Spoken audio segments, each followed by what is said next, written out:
Yo, it's your boy. It's your boy. More things. Okay, let's try something different.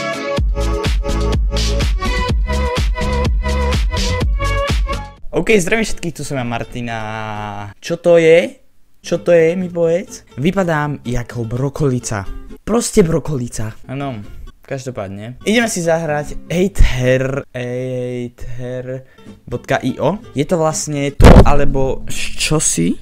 Je to vlastne to, alebo to, chápeš, proste. No veď chápeš. Máme tu prvú otázku.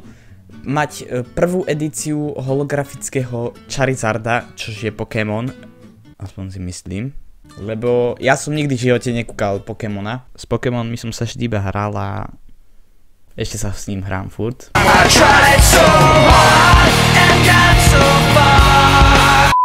Alebo dostať $20. 54% by chcelo Charizard. Chápeš? Nejakého Pokémona. Čo to vlastne je? Máme tu ďalšiu otázku, hej, číslo 2. Radšej vidieť budúcnosť, alebo radšej zmeniť minulosť? Ja by som si vybral, že zmeniť minulosť. 55% chce vidieť budúcnosť, radšej ako zmeniť minulosť. Chápeš, že keď si zmeníš minulosť, tak môžeš proste, napíšeš písomku, napíšeš ju na hovnor toto, napíšeš ju na nič, a ty prídeš iba a že minulosti a vráti ťa to, pozrieš sa do knihy ešte predtým a potom znova píšeš a tam napíšeš znova výsledky. Ak to bude znova zle, zase sa vrátiš, proste chápeš. Byť poslaný do vesmíru bez kyslíka alebo byť hodený nahý do priekopy s smrteľnými škorpiónmi. Ďalšia otázka, fakt, ako nemám na toto. Normálne ja vedieť všetko a zomrieť zajtra, alebo live forever a byť ignorant, chápeš? Takže vieš čo, ja budem ignorant, rozumieš mi? Budem ignorant. A radšej by si nemal palce, alebo iba palce mal, chápeš? Proste, že tuto máš toto a toto schopíruje sa v, chápeš? A radšej by som mal iba palce, lebo predstav si normálne, ako by si asi chytil plechovku normálne, keby toto, chápeš? Nemôžem použiť palec, skúsim nepoužiť palec a napiť sa pri tom, hej?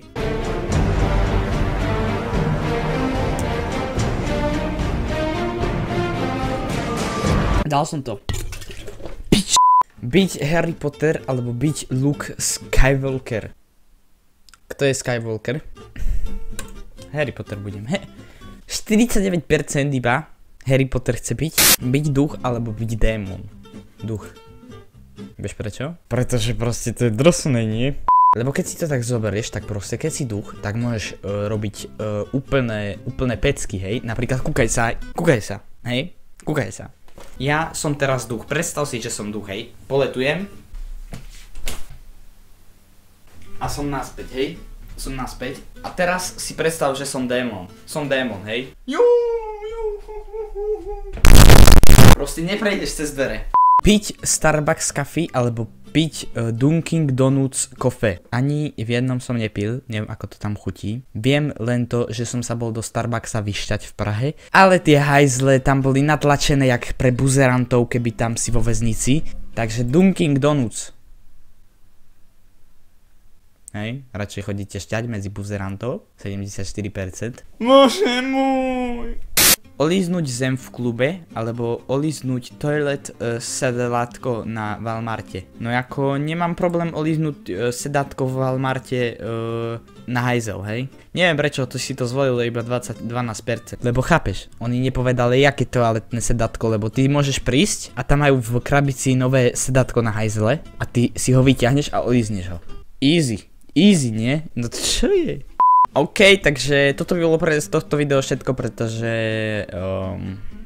ja mám proste prednú kameru na telefóne a vidím tam ten môj účes, viete? Tak a keď vidím ten účes, tak mám chuť tú kameru hodiť z obloku. Proste proste vypnúť video, prosím pekne páni. Takže pokiaľ sa vám toto video páčilo, tak dajte like, vypočujte si super pesničku, ktorú nájdete tu. Uvidíme sa na budúce a čaute.